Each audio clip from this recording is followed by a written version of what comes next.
माजिद भट्टी, आप इस वक्त चेन्नई में मौजूद हैं और अब अगला मैच हमारा चेन्नई में जनूबी अफ्रीका के साथ है। प्रेस कॉन्फ्रेंस में कल बाबर आजम आए थे, आप बाबर आजम की प्रेस कॉन्फ्रेंस को आपने विटनेस किया।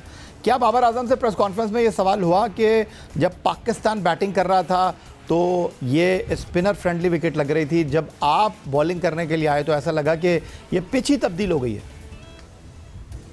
जी हाँ, ये बिल्कुल इस किस्म का सवाल हुआ, जिसके जवाब में बाबर आजम ने कहा कि हमने 15 से 20 रन कम बनाए हैं, लेकिन हमारी बॉलिंग जो है इस टूर्नामेंट में अच्छी परफॉर्मेंस नहीं दे रही। उन्होंने कहा कि फास्ट बॉलर जिसकी वजह से हम इस पूरे टूर्नामेंट में रिलाय कर रहे थे वो अच्छी परफॉर्मेंस नहीं दे रहे, स्पिनर्स बिल्कुल ऑफ कलर हैं। जो सबसे उन्होंने हैरानकुन बात की एज ए कैप्टन, वो भी इसके जिम्मेदार है। उन्होंने कहा कि हमारी फील्डिंग इतनी खराब है, उसकी बेसिक वजह हमारी फिटनेस है, तो हमारा फिटनेस का लेवल वो नहीं है जो एक वर्ल्ड कप जैसे बड़े टूर्नामेंट के लिए होना चाहिए। तो अब मेरा सवाल ये है कि आप तो पिछले कोई 3.5 साल से कप्तान हैं, आपने पाकिस्तान टीम सिलेक्ट की, तो फिर कौन जिम्मेदार है? आप हैदराबाद दक्कन में जो हमने मुख्तलिफ आपके हवाले से ही आपके बयानात सुने कि जी बड़ी ज़बरदस्त बिरयानी है, बड़ी ज़बरदस्त हमें यहाँ पर आओ भगत हो रही है। फिर हमने बेंगलोर के एक रेस्टोरेंट की भी फुटेजेस पाकिस्तान क्रिकेट बोर्ड के जो सोशल मीडिया प्लेटफॉर्म है वहाँ पर वो जिस तरह चांपें खा रहे थे। तो मतलब स्पोर्ट्समैन के लिए तो सबसे नंबर 1 जो चीज़ जिसकी तरजीह होती है वो तो फिटनेस होती है। अब कप्तान कह रहे हैं कि फिटनेस नहीं है, तो भाई आप डाइटिशियन तो साथ लेकर नहीं गए, लेकिन ट्रेनर साथ है, फिजियो साथ है, डॉक्टर सोहेल सलीम साहब जो पीसीबी के चीफ मेडिकल ऑफिसर है वो साथ हैं। तो अगर फिटनेस लेवल मेंटेन नहीं हो रहा तो इसकी जिम्मेदारी कौन है? ये जो खाने आप खा रहे हैं, ये आपको किसने एडवाइस किया कि इतने बड़े टूर्नामेंट में इस किस्म के खाने खाएं? अभी माजिद भट्टी ने बात की है, सोहेल इमरान के फिटनेस के ऊपर बात की, बाबर आजम ने फील्डिंग के स्टैंडर्ड के ऊपर बात की। तो मुझे ये ज़रा बताइएगा, सोहेल इमरान के वर्ल्ड कप में जाने से पहले हमारे खिलाड़ी दुनिया की मुख्तलिफ लीग में एक्शन में थे।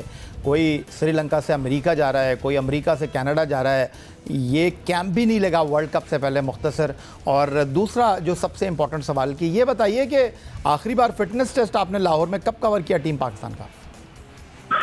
यही सबसे पहले तो मैं ये कहूँ कि फिटनेस टेस्ट कवर करने की बात है वो भी छुप छुपा के किया जाता था नेशनल क्रिकेट अकेडमी में। वहाँ पर मीडिया को तो वैसे ही एक नो गो एरिया बना दिया गया हुआ पिछले चंद सालों से, और जब फिटनेस टेस्ट होता है तो वहाँ पर तो किसी को जाने की इजाजत नहीं होती है। हमें बता दिया जाता है कि फिटनेस टेस्ट हो गए, हम अपने तौर पर पूछते रहते हैं कि किसका योजो टेस्ट में कितना मार्क्स आए हैं, कितने पॉइंट से कौन कामयाब हुआ है, किसके 12 हैं, किसके 16 है, किसके 18 है। जो ये मुझे याद पड़ता है कि कम से कम 2-2.5 वर्ष होने को है, अगर मैं गलती पे नहीं हो 2-2.5 साल हो गया। 2-2.5 साल जो ऑफिशियली है, अंदर होते हो जब ये आते हैं, उनकी स्क्रीनिंग होती है हर कैंप से पहले। इस साल तो इस तरह का कोई मौका ही नहीं है। इस साल की कभी फर्ज कर ले आप बात करें 10 महीनों में, तो ऐसा कोई मौका ही नहीं है जिसमें 8-10 दिन का कैंप लगाओ, 4-4, 5-5 दिन का कैंप लगता रहा। एक समर कैंप आपने लगाया था, उसमें आपकी जरूर स्क्रीनिंग हुई थी, लेकिन एक जिस तरह बड़े टूर्नामेंट में जाने से पहले हमने 2019 में भी देखा, चैंपियंस ट्रॉफी से भी पहले देखा था कि एक आपका फिटनेस टेस्ट होता है और उसके बाद बताया भी जाता है कि आज इतने खिलाड़ियों का हुआ, कल इतने खिलाड़ियों का हुआ, चाहे वो उसके रिजल्ट ना देते हो।